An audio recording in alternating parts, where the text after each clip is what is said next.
Welcome my dear students. In this session we will be taking up a DI set, data interpretation set from CMAT examination previous year 2023. So this is a set जहाँ पे कि we have information data given in a table format. Question is saying table shows the percentage of cricket players and scored runs by them in three different tournaments P, Q and R. Total number of players is 300 and all the 300 players played all the matches in each tournament, and the table shows tournament wise percentage of players scoring runs. So tournaments are P, Q and R and all the values are in percentage players who scored runs more than 60, more than 40 and more than 20. That is the information given. Total number of players are 300 and total all the 300 players played all the matches in each of the tournament. So whatever number of matches were played in a tournament, all the 300 players played all the matches. Okay. Question number 1 is number of players who scored less than or equal to 40 runs in tournament Q is a definite percentage more than number of players who scored more than 60 runs in tournament P and Q together. पहला information है हमारा number of players who scored less than और equal to 40 runs in tournament Q, less than equal to 40 runs in tournament Q. और tournament Q में हमारा information क्या है, more than 60, more than 40. So more than 40 तो हमको पता है, more than 40 is 30%. So if more than 40 runs are scored by 30% players, that implies कि लेस देन इक्वल टू 40 किनके होंगे, 100% माइनस 30% के, which is 70% of the total players के. Isn't it so? तो less than equal to 40 runs हो गया हमारा 70% का. Less than equal to, because more than 40 का इंफॉर्मेशन गिवन है जिसमें कि इक्वल टू 40 रन्स इंक्लूडेड नहीं है. Is it clear? ठीक है. अगर जस्ट इन केस उसमें मोर देन और इक्वल टू 40 होता है तो फिर कैन नॉट बी डिटरमाइंड हो जाता, क्योंकि 40 रन्स कितने बनाए हैं उनका इंफॉर्मेशन क्वेश्चन में नहीं गिवन है. सेकंड इंफॉर्मेशन है हमारा more than number of players. Second is number of players who scored more than 60 runs in tournament P and Q together. Tournament P में 25% लोगों ने, 25% प्लेयर्स ने मोर देन 60 रन स्कोर किए हैं और टूर्नामेंट क्यू में भी 25% लोगों ने, 25% प्लेयर्स ने स्कोर किए हैं. सो टोटल हो गया 25 plus 25, 50% in total in P and Q. अब चाहे तो एक्चुअल वैल्यू निकाल दें, अदरवाइज हमें पता है दोनों परसेंटेज क्योंकि सेम वैल्यू के हैं इसलिए हमें एक्चुअल वैल्यू निकालने की कोई जरूरत है नहीं. 70% है फर्स्ट केस में, सेकंड केस में 50% है और हमें पता लगाना है more then number of players who scored more than 60, यानी कि बेस वैल्यू क्या है, 50% इज द बेस वैल्यू. और इसके रिस्पेक्ट में 20% ज्यादा है फर्स्ट केस में, 20% ज्यादा है और बेस वैल्यू 50%. तो 20/50 into 100 that will be the percentage. जितना हाई है पहला वाला तो that is 40%. So answer will be 40%, option C. Clear है? ओके. ये आजकल ये कुत्तों का बड़ा इशू हो गया है, बड़ा मेनेस मचा के रखा हुआ इन्होंने. क्लियर है? तो फर्स्ट केस में ऑप्शन सी आंसर हो गया. Next question. Question number 2 is what is the ratio between the number of players who scored more than 60 runs in tournament Q? More than 60 runs in tournament Q. More than 60 runs in tournament Q is 25%.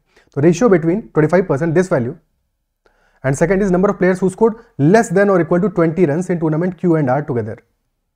Less than or equal to 20 runs. तो tournament Q में less than or equal to 20 है 40% के, 100% minus 60%, 40%. और tournament R में this value is 100% minus 70% which is 30%. Total हो गया 70%. First case में है 25% वैल्यू और सेकंड केस में 40 प्लस 30 70%.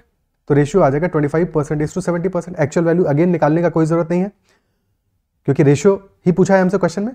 तो 5 से this will be 5, this will be 14, 5:14 will be our answer, option B. Clear है? Okay. Next question. Question number 3 is what is the total number of players who scored more than 60 runs in all the three tournaments? What is total number of players who scored more than 60 runs in all the three tournaments? So 25 plus 25 plus 20, total is 70%. 70%. ठीक है, 70%. बस इस case में हमें absolute value निकालना है तो 70% of 300 will be the answer which is 210. 70 into 3, 210. Option A will be the answer. Clear है? ओके. नेक्स्ट क्वेश्चन पे चलते हैं. Question number 4 is if L is number of players who scored more than 40 runs in tournament P and M is the number of players who scored less than और equal to 40 runs in tournament R, then what is M minus L? L is number of players who scored more than 40 runs in tournament P. Tournament P में more than 40 runs have been scored by 35%. तो L is equal to 35% of 300. Second is M is number of players who scored less than or equal to 40 runs in tournament R.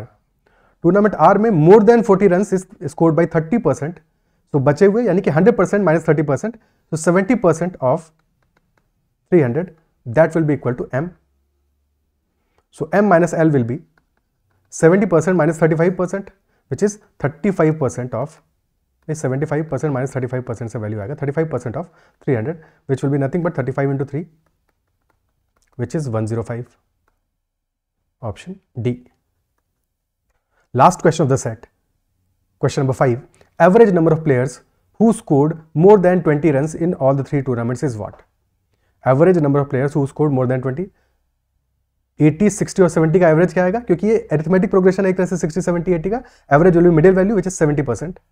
So answer will B 70% of 300, which is equal to 70 into 3, 210. Option D will be the answer. Clear? So that is all about this set. Easy set था. I guess सारे questions easily हो जाएंगे, कोई भी problem नहीं आया होगा. You can connect with me on Telegram at ADITYAKT, or you can also join the group that is CATZAT-MBA. You can also email me. That's all for this session. अगर session पसंद आया है तो session को like जरूर करना है. अगर अब तक चैनल को सब्सक्राइब नहीं किया है तो जरूर कर लीजिएगा. Basically in CMAT examination total 20 questions रहते हैं QA से, QA प्लस DI से.